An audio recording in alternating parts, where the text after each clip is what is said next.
Os membros do grupo protagonista de Nanatsu no Taizai, liderado por Meliodas, são chamados de os 7 pecados capitais. Eles são famosos em qualquer reino dentro do anime, e seus feitos que renderam seus próprios pecados são lembrados por qualquer pessoa que você pergunte.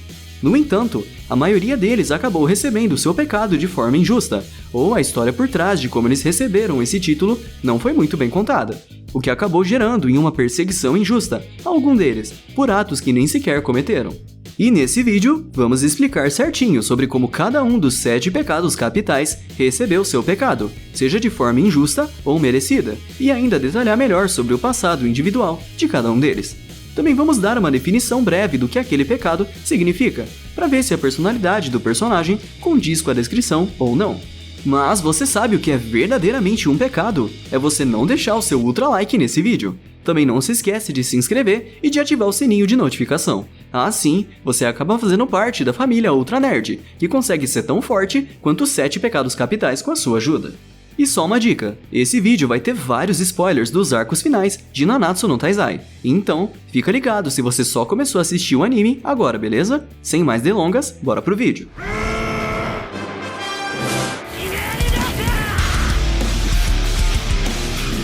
Para piorar a situação dos membros dos 7 pecados capitais, todos eles agem bastante de acordo com seus próprios títulos, como por exemplo, King sendo preguiçoso e Diane invejosa.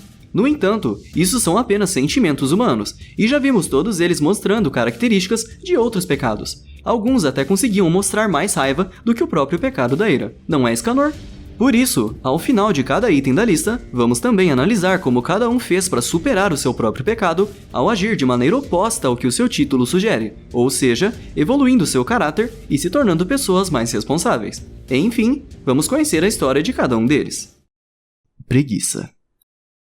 A preguiça pode ser definida com a falta de interesse em fazer qualquer coisa, ou simplesmente negar as suas próprias responsabilidades. E quem carrega esse pecado no time é Arlequim, ou seu apelido, King, o rei do clã das fadas. À primeira vista, King faz bastante jus ao seu pecado. Ele nunca luta corpo a corpo, e prefere combates à distância a usar o seu tesouro sagrado, que por acaso pode assumir a forma de um travesseiro gigante, e ele ainda está sempre bocejando. King pode até assumir a forma de um homem obeso e relaxado. No entanto, King não recebeu seu pecado por causa dessas coisas. Ele era um rei que, apesar de ser inseguro de si mesmo, era bastante irresponsável. No entanto, após encontrar várias fadas mortas num vilarejo de humanos e ser nocauteado por um deles, King perdeu a memória e passou a viver a sua vida com Diane, que salvou ele. No entanto, enquanto ele esteve fora, King permitiu que Helbran, que antes era o seu melhor amigo, assassinasse várias fadas por mais de 500 anos, sem qualquer intervenção de King. Só depois que ele recuperou a sua memória, foi quando ele se deu conta do seu erro. Assim, Arlequim foi preso por Cavaleiros Sagrados, sob a acusação de ignorar os seus deveres como Rei das Fadas e permitir que elas fossem mortas por um de seus próprios súditos. Outra coisa que fortaleceu as acusações foi o fato de que Elaine, sua irmã, ficou sozinha e ainda foi morta por um demônio vermelho. Todos pensaram que King simplesmente a abandonou e largou o dever de governar o reino das fadas para sua irmã, sendo que na verdade King havia saído para resgatar as fadas que foram até o vilarejo, mas foi aí que ele perdeu a memória. Pois é, o coitado foi um dos mais injustiçados do grupo. Ainda assim, King se culpa muito pelos seus atos com sua irmã e seu próprio reino, e todas as acusações tinham seu fundo de verdade. Assim, conforme a história da obra progredia, King foi evoluindo tanto seu poder quanto seu caráter, o que levou ao crescimento das suas asas e à evolução da sua lança Chastifo. Isso deu a ele força o suficiente para proteger todas as pessoas importantes para ele. Dessa forma, Arlequim jurou que iria proteger todos, até mesmo membros de outros clãs, desde clã dos gigantes, das fadas, dos humanos, todos. Com isso, o Rei das Fadas conseguiu sua redenção e se tornou uma pessoa responsável e valorosa. Não que ele já não fosse antes, mas ao menos todos agora sabiam disso. Inveja. Inveja é definida como sentimento de tristeza ou ressentimento por qualquer posse que ela não tenha e outra pessoa tenha. No grupo, a gigante Diane carrega esse pecado. As únicas vezes em que Diane parecia transbordar inveja era quando Meliodas dava mais atenção a Elizabeth e não para ela. Só que isso na época em que as suas memórias no passado tinham sido apagadas pelo próprio King. Assim que Diane as recupera, ela se lembra de que era uma criança que sempre vivia sozinha, e assim que descobriu que os humanos criam laços e famílias ao estarem juntos, isso a deixou cheia de inveja. Por isso, assim que ela salva King e eles passam a viver juntos, ela impede o Rei das Fadas de ir embora. Porém, depois que viu como era incapaz de proteger as pessoas, King decidiu abandonar Diane e apagou as memórias que ela tinha com ele, para que assim, a giganta não sofresse por causa dele. Anos no futuro, outro evento que só fortificaria sua acusação de inveja. Diane se tornou uma guerreira do clã dos gigantes, e juntamente de Matrona, a líder do clã, elas partiram para uma missão. No entanto, Diane era conhecida no clã por não ser muito forte, e assim que Matrona supostamente morre no campo de batalha, tentando defender Diane, ela recebe a acusação de matar a líder do clã dos gigantes por inveja da sua força, e como ela já tinha o histórico de invejar tanto os humanos, a acusação só ganhou mais força.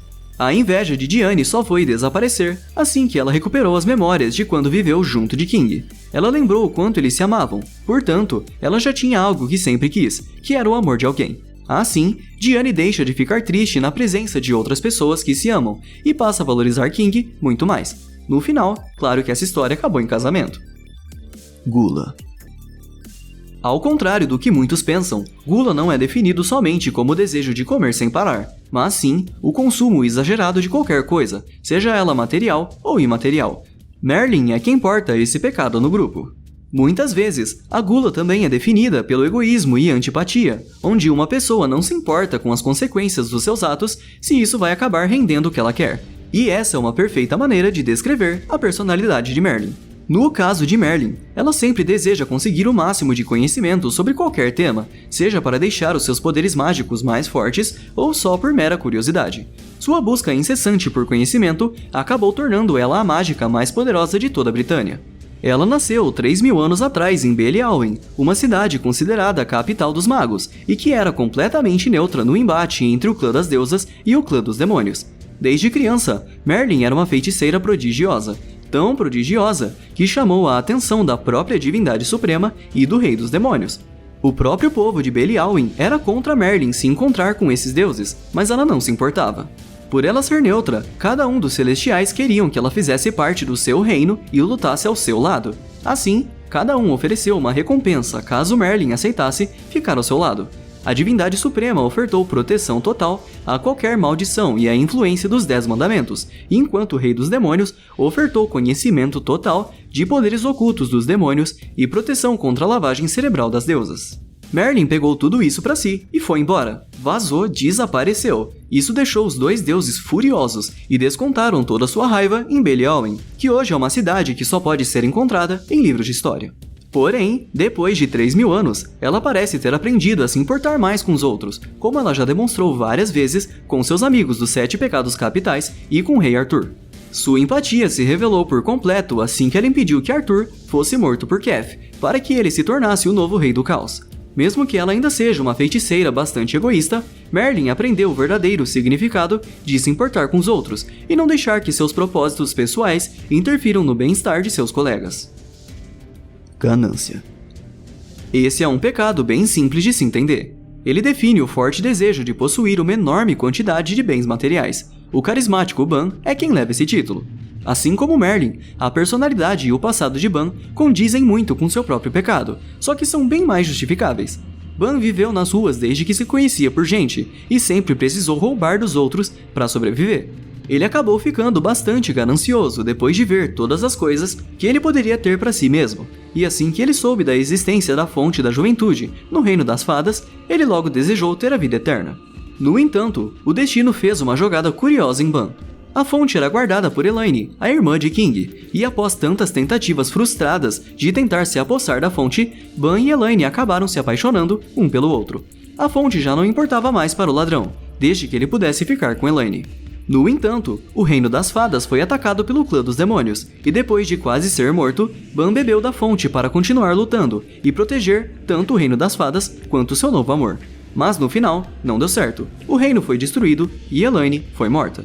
No fim, Ban recebeu a acusação de destruir o reino das fadas por pura ganância pela fonte da juventude. Mesmo que Ban tenha conseguido o que queria, ele se sentia mal, e sua ganância se manifestou de outra forma. Ele agora queria roubar Elaine da própria morte de volta para ele. Mesmo que sua ganância agora tivesse propósitos mais nobres, Ban ainda não se importava em desafiar autoridades ou pessoas com grande poder mágico se elas ficassem no seu caminho para conseguir ressuscitar Elaine. Isso até mesmo levou a uma luta séria entre ele e o seu melhor amigo, Meliodas. Depois que Elaine foi enfim ressuscitada por uma maldição de Meláscula, muitas coisas aconteceram. Meliodas foi raptado pelo Rei dos Demônios e Ban descobriu a verdade sobre a maldição de Elizabeth, o que fez ele sentir remorso por todas as coisas que ele fez contra o seu melhor amigo. Assim, Ban decidiu abandonar Elaine, sua maior ganância, para ajudar o seu amigo que estava preso no purgatório. Sua ganância foi 100% superada assim que Ban aprendeu o poder Gift, um poder que concede ao invés de roubar. Isso fez com que ele concedesse sua própria imortalidade para manter Elaine viva sem precisar da maldição. A partir daqui, Ban poderia muito bem abandonar tudo e viver uma vida tranquila com Elaine, coisa que ele sempre quis. Porém, mesmo que não tivesse mais um corpo imortal, ele ajudou na batalha final contra o Rei dos Demônios. Sua ganância agora estava sob controle. Luxúria.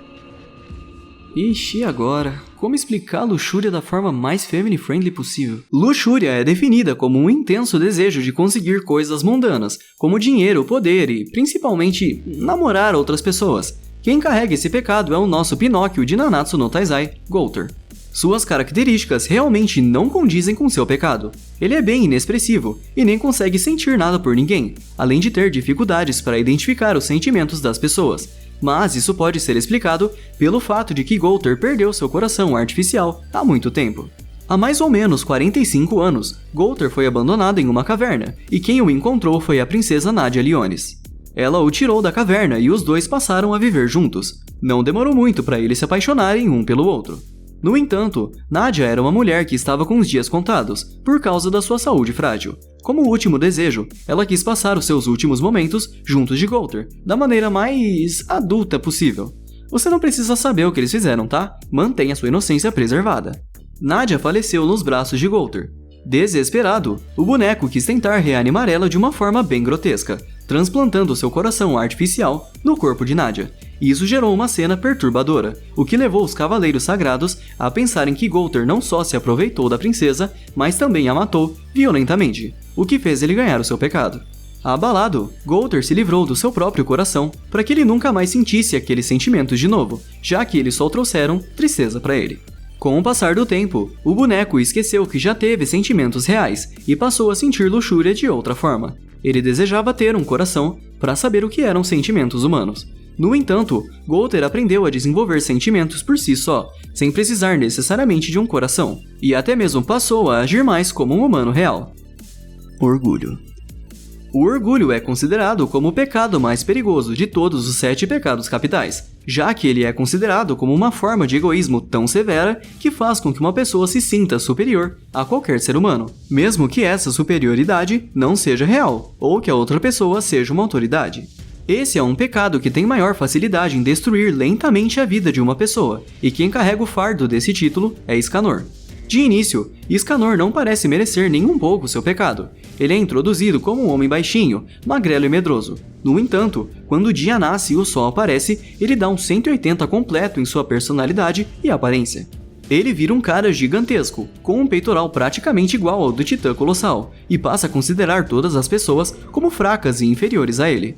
Mesmo frente a 2 dos 10 mandamentos, Escanor não sentiu um pingo de medo, dizendo que ele não só estava acima deles, mas de toda e qualquer raça. Escanor literalmente se acha um deus, mesmo que ele só seja um humano comum. Ao menos, ele não é um cão que só late. Sua força é realmente assustadora, e ele foi capaz de fazer Galland morrer de medo e até ficar no páreo com a força de Meliodas em sua forma demônio. O problema é que as palavras de superioridade de Escanor têm seu fundo de verdade.